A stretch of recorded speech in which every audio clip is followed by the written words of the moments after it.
استشهاد مدني كردي جراء التعذيب في سجون النظام السوري. فقد مدني كردي في سجون النظام السوري حياته إثر الإهمال الصحي والتعذيب النفسي والجسدي، وذلك بعد شهرين من اعتقاله. مصدر مقرب من العائلة قال يوم السبت الأول من كانون الثاني عام 2023 إن حسن علي حسن آغا الذي يبلغ من العمر 47 عاماً اعتقل منذ شهرين على حاجز المخابرات الجوية في مدينة حلب.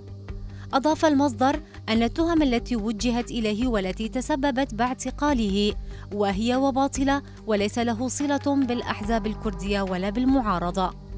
أكد المصدر أن التعذيب النفسي والجسدي والإهمال الصحي تسبب له بالإصابة بمرض السكري داخل السجن، وقبل يومين من وفاته تأزمت صحته ونقل من السجن إلى الطبابة وتوفي هناك.